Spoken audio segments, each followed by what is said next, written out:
She looked me dead in the eye and said it like she was commenting on the weather. My family thinks you're a step down from Preston. I just don't want any awkwardness at the party. That's all. No apology. No stumbling over the words. Just that flat, matter-of-fact delivery, like she was telling me the forecast called for rain, and I should probably grab an umbrella on my way out. I was standing in our kitchen, the kitchen I paid for, in the house I bought, in the Nashville neighborhood she had personally picked out, and my wife of 4 years had just informed me that her family considered me inferior to her ex-boyfriend. And the reason she was sharing this wasn't guilt, wasn't shame, it was logistics. She didn't want awkwardness at her brother's birthday party. I said, "Understood."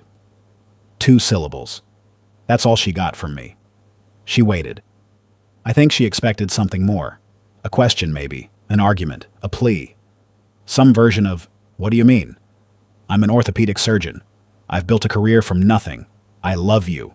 How is that lesser?" She wanted a reaction she could manage, a conversation she'd already rehearsed answers for. What she got instead was a man who had just made a very quiet, very permanent decision. I said, "You go enjoy the party."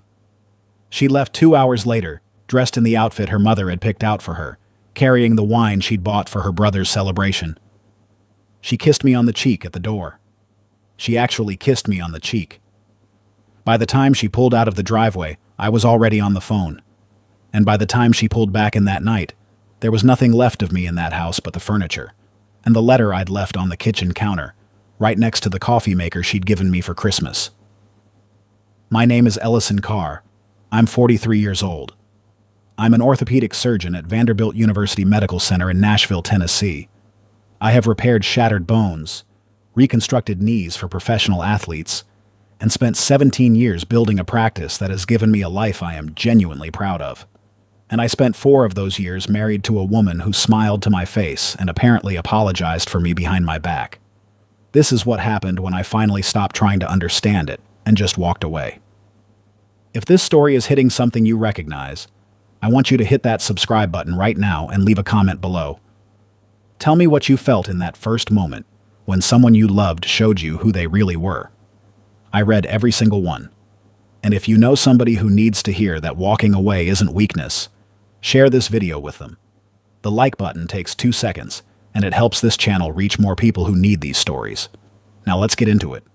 I need to go back to the beginning, because the beginning matters. Not in the way people usually mean when they say that. Not in the love story sense. But because the beginning is where I missed all the signs. And I was a trained diagnostician. I spent my entire professional life reading symptoms, connecting patterns, catching things other people overlooked. I did it every day for patients. I missed every single one when it came to Darcy. We met at a charity gala at the Country Music Hall of Fame. That's a real Nashville experience, by the way. Suits and Stetson hats and open bars at $800 a plate. I was there with a colleague from the hospital who'd bought a table. Darcy was there with a group of women from her marketing firm. She was the one at the table who wasn't performing. Everyone else was slightly on, slightly aware of being seen. Darcy was just talking, laughing at something her friends said and not checking to see who noticed. I noticed. We talked for 2 hours that night. She was from Brentwood. That's the wealthy suburb south of Nashville. The kind of place where the subdivision names have words like estates and reserve in them, and the lawns are professionally landscaped year-round. Her father, Randall, ran a commercial real estate development company. Her mother, Lynette, sat on 3 nonprofit boards and chaired 2 of them. Her older brother, Garrett, was in the family business. And her ex, Preston, was someone I didn't hear about until our 3rd date, and even then, only briefly. Preston Wexford. His family had been in Tennessee for 4 generations. Old money in the way that old money works in the South, not flashy, but present. His grandfather had been a state senator. His father was in banking. Darcy mentioned him the way you mention a chapter of a book you've already read. We dated for 2 years. It ran its course. We're fine. I filed it away and moved on. I should have asked more questions. Instead, I was charmed. Genuinely charmed. Darcy was smart. She ran the accounts for 3 major brands at her firm, managed campaigns with budgets that would make most people's eyes water. She was funny in that dry way I've always liked, the kind of humor that doesn't announce itself. She asked me questions about my work that weren't polite filler. She wanted to know what it felt like to do the first procedure after a long case went wrong. She wanted to know what patients said when they took their first steps after a major reconstruction. She made me feel like what I did actually mattered to her. I was 40 years old. I had been divorced once before. A short marriage in my early 30s that ended without children and without bitterness. Just two people who'd grown in different directions. And I was not looking for anything serious. And then I was. We dated for 14 months. I proposed at the base of Chimney Rock over in western North Carolina on a weekend trip in October, when the leaves were doing that thing they do in the mountains. She cried. Real tears, not performed ones. I was sure of it. We got married the following spring at a venue in the Tennessee countryside, rolling green hills and white tents, and 200 people who seemed genuinely happy to be there. Her parents were warm to me that day. Randall shook my hand and said I was a good man. Lynette hugged me and called me son. I thought I had arrived at something solid. Before I get into what went wrong, I want to tell you something about what was right, because it was real. For at least the first 2 years of that marriage, what Darcy and I had was genuinely good. We worked well as a team. We traveled, a long weekend in Charleston, a week in Costa Rica, a road trip up through Virginia in the fall. We had the kind of conversations that go until 2 in the morning without either person noticing the time. She came to my hospital's charity gala and charmed every surgeon in the room. I attended 3 of her company's events and smiled through all of them, even when the marketing world small talk made my eyes glaze over, because she mattered to me and her world mattered because of that. I want to say this because I think it's important to acknowledge that you can be inside something genuine and still be heading somewhere bad. The two things are not mutually exclusive. Love is not armor against a situation that is slowly being decided without you. The cracks were subtle at first, and I want to be honest about that. I want to be honest because I think a lot of people who've been through something like this spend years asking themselves, how did I not see it? And the truth is that you don't see it because you're not looking for it. You're inside a life you chose. You're trusting the person you married. The first thing I noticed, and I didn't call it a crack at the time, I called it a quirk, was that Darcy rarely mentioned me to her family unprompted. When we had dinner at her parents' house in Brentwood, the conversation moved around me like water around a stone. Randall would talk business. Lynette would talk about the renovation they were doing on the lake house in Norris. Garrett would talk about whatever deal he was working. And Darcy would participate in all of it, naturally, comfortably, and I would sit there and eat the beautifully prepared meal and contribute when there was an obvious opening, and otherwise just be present. At first, I thought this was how their family operated. Some families are just like that. Insular. Not unfriendly, just complete unto themselves. But then I started noticing something specific. Preston's name came up at those dinners. Not frequently, not in a pointed way. Just naturally, the way you mention someone who is part of the fabric of a place. Preston's mother was at the gala. Preston's firm just bought that building downtown. Oh, Garrett ran into Preston at the club last week. Every single time there was a small silence after the name. Like everyone was subtly checking to see how I'd respond. And every single time I gave them nothing to work with. I'd nod, or I'd say something neutral, and the conversation would move on. But the name kept coming up, and Darcy never redirected it. She'd never say, "Can we not?" or "Let's not talk about him." She'd just let it sit in the room with us. The second thing I noticed was that Darcy handled our social calendar differently depending on the crowd.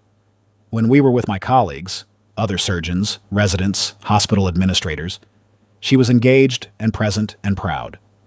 She'd tell people what I did with a warmth that felt real. But when we were with her family's circle, the Brentwood people, the country club crowd, the Wexford adjacent social orbit, something in her posture shifted. Not dramatically, just slightly. A little more careful, a little more edited. I told myself she was just code switching, the way everyone does in different social environments. I told myself a lot of things. The third thing I noticed was the comparison, and this one I cannot believe I let slide as long as I did. It started small. Preston always sent flowers on the first day of a new job, said to no one in particular, while Darcy was texting at the kitchen counter. Preston's family had a tradition of taking a trip together every fall. Said wistfully during a conversation about holiday plans. Not weaponized, not mean. Just dropped into the air like it had no weight. I brought it up once, about 8 months into the marriage. I said calmly that I'd noticed Preston's name came up a lot in certain contexts, and I wanted to understand what that meant. Darcy looked at me with genuine surprise. She said she didn't realize she was doing it. She said it didn't mean anything. She said her family had known Preston for a long time, and he was just part of their world, the same way an old neighborhood is part of your world even after you move away. I accepted that. I shouldn't have. But I did. The party invitation, or the lack of one, came on a Thursday. Garrett was turning 35.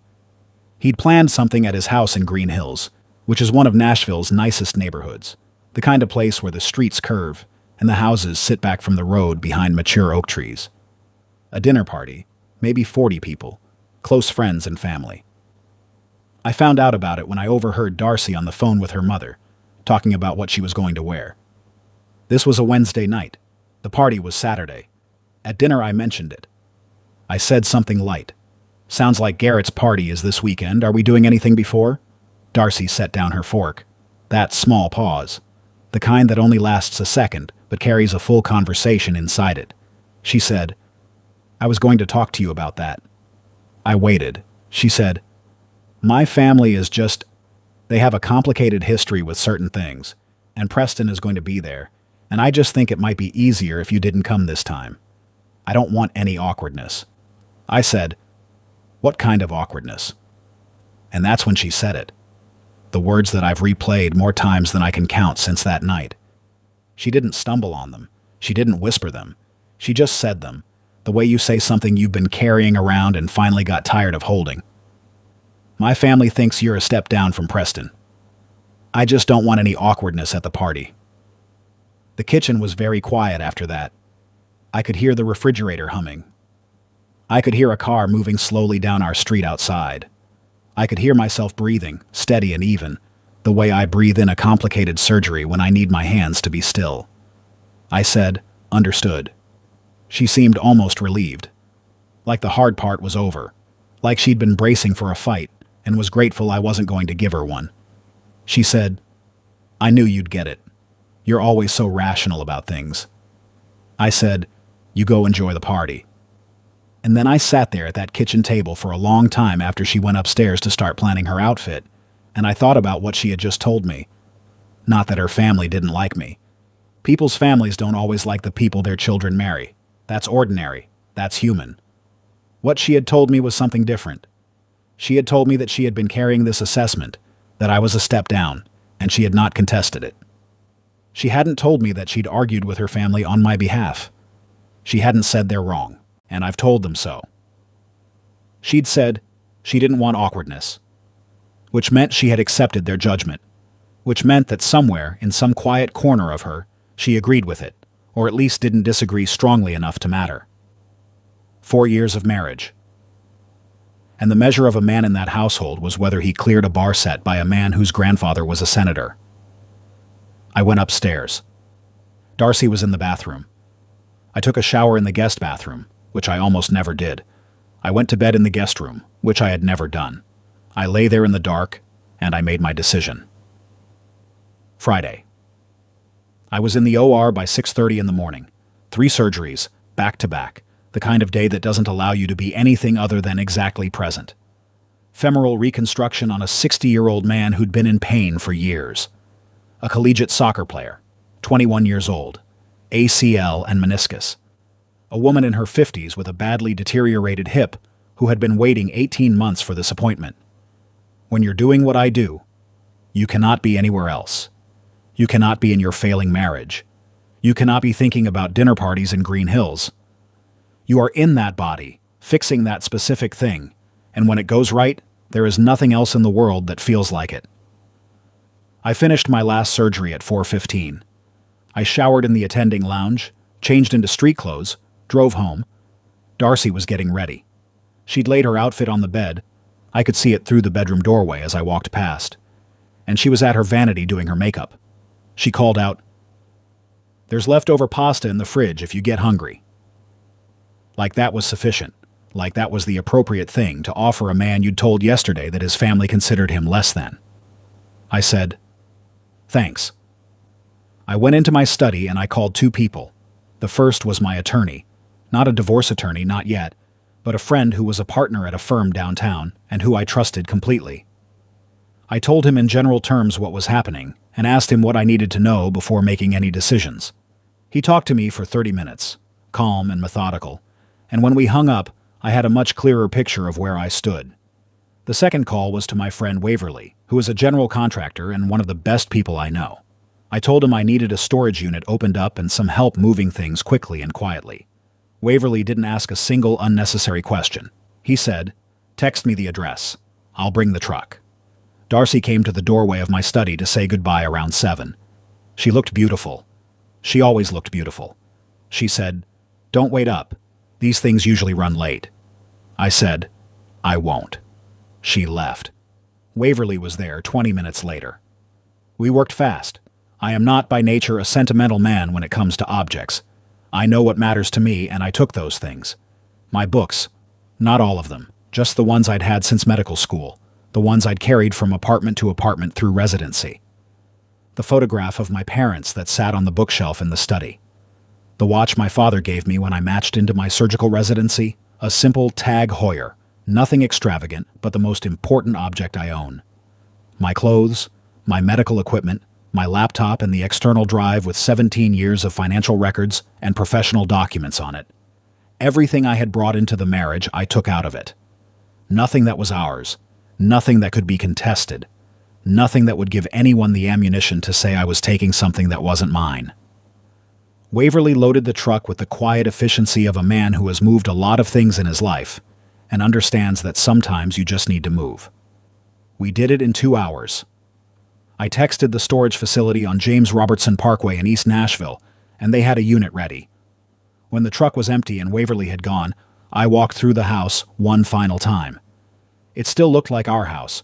Her furniture, her artwork, the throw pillows she'd spent 3 weekends choosing, the kitchen where we'd had 1,000 ordinary meals, the living room where we'd watch television on Sunday evenings with nowhere we needed to be, the back porch where I used to sit on summer mornings with coffee before heading to the hospital, watching the light come up over the yard.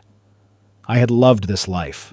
I want to say that clearly, because I think it's easy to assume that when someone walks away, they were never really in it. I was in it. I chose it.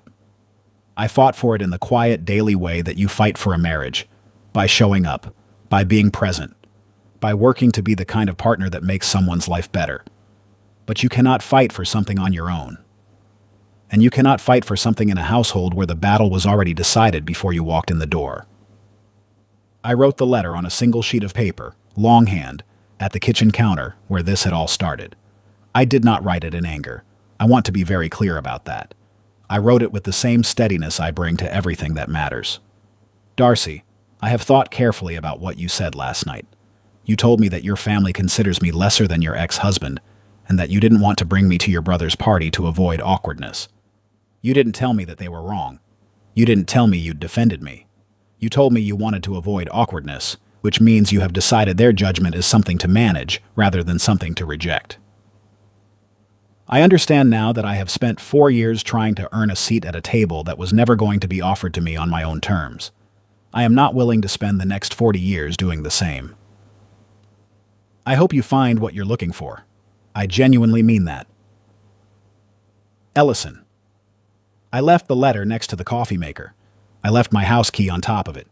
I drove to the short-term apartment I had booked that afternoon, a furnished unit in Germantown, the neighborhood just north of downtown Nashville, close enough to the hospital that I could walk in good weather. I sat on the edge of the bed in that empty apartment, and I did not feel like a man who had just destroyed his life. I felt like a man who had just been honest, for the first time in a long time, about what his life actually was. Her mother called at 11:14 that night. I know the time because I was still awake reading, and I saw Lynette's name come up on my phone. I almost didn't answer. And then I thought, no, I'll answer. Because whatever this is, I'd rather face it directly than leave it hanging. I said, "Hello, Lynette." There was a pause. Then, Ellison. Darcy just called me. She came home and you're not there. She said your things are gone. A beat. What happened? I said, I think you probably know what happened. Another pause, longer this time. I could hear voices in the background. The party, probably winding down. Or maybe Lynette had stepped outside to make this call. She said, Darcy told me what she said to you. I said, okay. She said, I want you to know that isn't how I feel about you. Randall and I have always thought very highly of you, Ellison. You're a good man. I said, I appreciate that, Lynette. And I meant it. Lynette had always been kind to me, in the way that certain people are kind. Not warmly, not personally, but correctly. I do need to ask you something, though. She said, all right. I said, has anyone in your family ever said, to Darcy or to anyone else, that they thought I wasn't good enough? That I was a step down from Preston? The pause this time was the longest of all. She didn't say yes, but she also didn't say no. What she said was, families have complicated feelings when, and I let her finish the sentence because I wanted to hear where she was going to land, and she said, when someone they love makes a choice that surprises them. I said, I see. She said, Ellison, please don't do anything permanent. Give Darcy a chance to explain. She loves you. I said, Lynette, I'm not angry at Darcy. I'm not angry at anyone. I just needed to be honest about what I could live with. I thanked her for calling. I told her I hoped the rest of the party was good. And I ended the call. My phone buzzed 12 more times that night. Darcy, texting. I read each one. The first 3 were variations of, where are you? Call me. The 4th was, I don't call me. The 4th was, I don't understand what happened. The 5th was, I'm sorry. I didn't mean it the way it sounded. The 6th through 9th were more of the same. Apologies that were really explanations. Explanations that were really justifications. My family is just traditional. Preston has known them for years. It's not a fair comparison. I love you. That's what matters. The 10th was, this is an overreaction. The 11th was, please come home.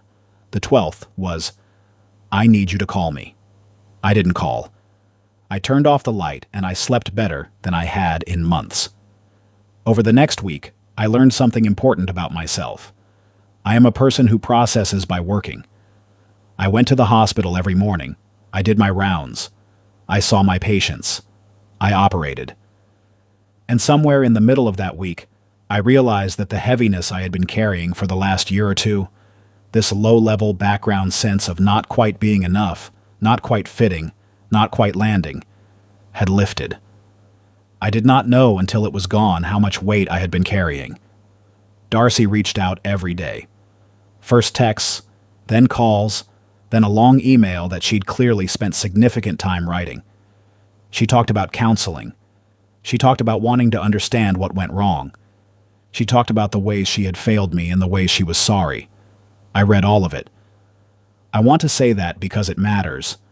I didn't dismiss her. I didn't block her. I read every word she sent. But I noticed something in the reading that told me everything I needed to know. In none of it did she say, my family was wrong. She said she was sorry for how she'd communicated it.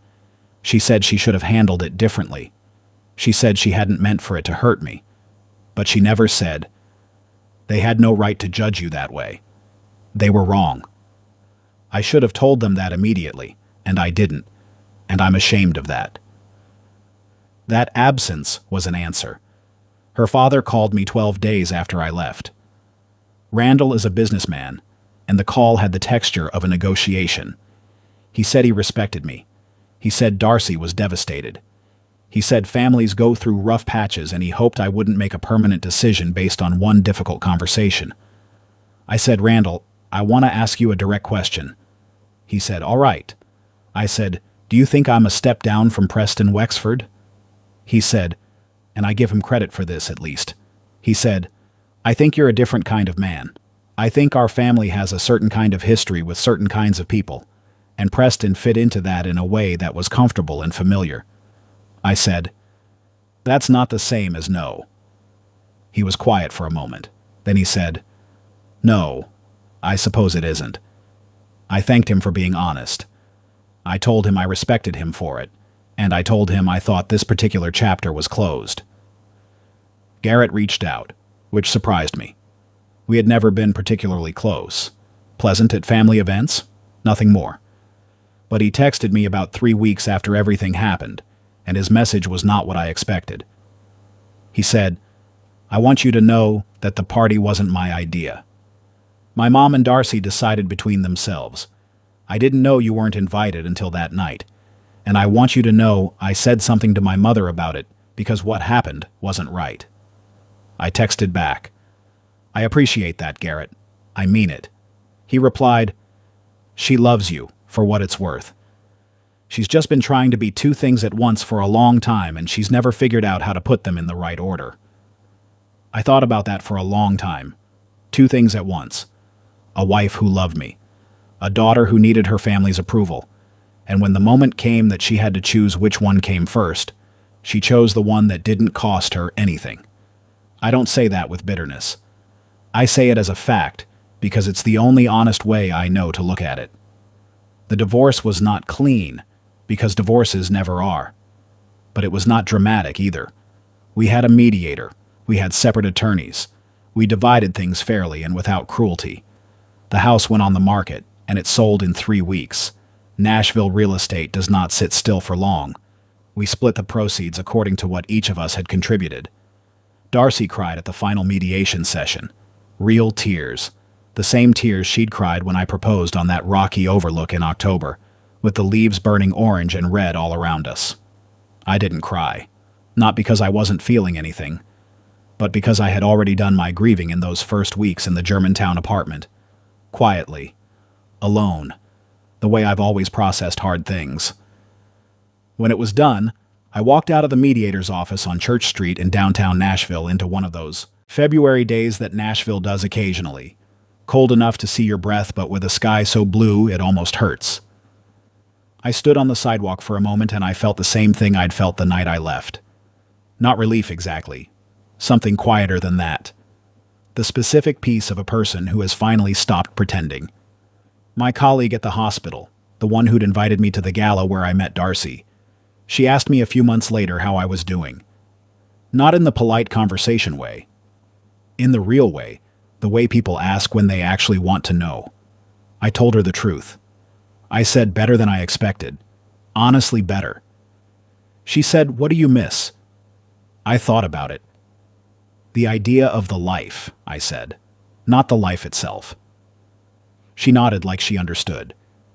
She has been married for 20 years to a man who clearly adores her, and I think she understood the distinction more deeply than I intended. There's a version of my marriage that existed in my head, the version I was building toward, the family holidays and the Sunday mornings and the years accumulating into something solid. I loved that version. I grieved that version. But the version that was actually happening, the dinners where I sat like a polite visitor, the name that kept appearing at the table like a ghost, the party I wasn't invited to, the assessment quietly accepted and never contested. That version I do not miss. Not for one day. Not for 1 hour. I want to say something to whoever is listening to this who recognizes something in this story. Maybe it's the comparisons. Maybe it's the family that never quite accepted you. Maybe it's the partner who loves you privately but can't defend you in public. Maybe it's the explanation that was meant to be reasonable but landed like a verdict. Here's what I know. Your worth is not determined by how you measure up to someone else's history. It is not set by the standards of a family that knew someone else first. It is not adjusted by how old the money is or how long the name has been in a county. I am an orthopedic surgeon. I repair the bones that let people walk, run, carry their children, live their lives. That is what I do. That is what I have built. And it took me too long to stop apologizing. Quietly, to myself, in the way you apologize when you accept someone else's framing, for the fact that I built it differently than certain people expected. You do not have to earn your place in a room by being someone else. You do not have to compete with a ghost. You do not have to stay in a house where the terms of your belonging have already been settled without your input. The moment Darcy told me her family considered me lesser, the choice she made was not about one party. It was about which version of herself was going to show up, which loyalty was going to take priority, which thing she was willing to defend. She made her choice. I respect it, even now, in the way you respect a decision that hurt you when you understand it was honestly made. And I made mine. I live in Germantown now, in a 2-bedroom apartment with windows that face west toward the Cumberland River. The sun goes down over that water in the evenings, in a way that is legitimately something. I eat where I want to eat. I work the hours my patients need. I have my friends, my colleagues, my routines, my life. Last fall, I took a week off for the first time in 4 years and drove through the Smoky Mountains by myself. I stayed in a cabin outside of Gatlinburg for 3 nights. I hiked the Alum Cave Trail and sat on a rock above the clouds and ate a granola bar and thought about nothing in particular for about an hour. It was the best week I can remember in recent years. I am not a man who has given up on love.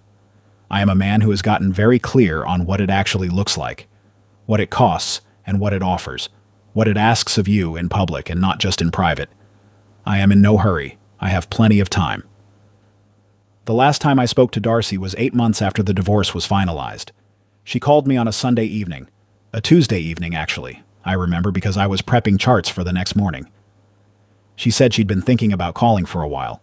She said she was sorry, not in the mediation way, not in the text at midnight way, quietly, plainly. I'm sorry for what I said and I'm sorry for what it meant. You deserved better. I said, thank you, Darcy. She said, I've been in therapy. I've been trying to understand how I could have loved you and still let that happen. I said, I think you loved me as much as you were able to at the time. I don't think you're a bad person. She said, that's more generous than I probably deserve. I said, maybe, but it's honest. We talked for a few more minutes about nothing in particular, how the house had sold, how work was going, the easy surface of 2 people who had shared a life and were figuring out how to hold that without being crushed by it. Before she hung up, she said, I hope you find what you're looking for. I almost laughed, not unkindly, just because I'd said almost exactly the same thing to her in the letter I'd left on the kitchen counter. I said, I think I already have. I'm finding it a little more every day. And that's true. That is simply, honestly, completely true. Okay, real talk for a second. What gets me about stories like Ellison's isn't the dinner party or the mother-in-law drama. It's how long good people stay quiet about being disrespected because they don't want to make it a thing. And honestly, I get it. Nobody wants to be the difficult one. But there's a difference between being patient and slowly agreeing to be treated like less. The second you catch yourself managing someone else's comfort with your own pain, that's the moment to pay attention. You don't need a dramatic exit to have self-respect. Sometimes it's just quietly deciding you're done. Anyway, let me know down in the comments if you've ever had a moment like that understood moment where you just knew. And if you're new here, go ahead and subscribe because we've got a lot more of these coming. See you in the next one.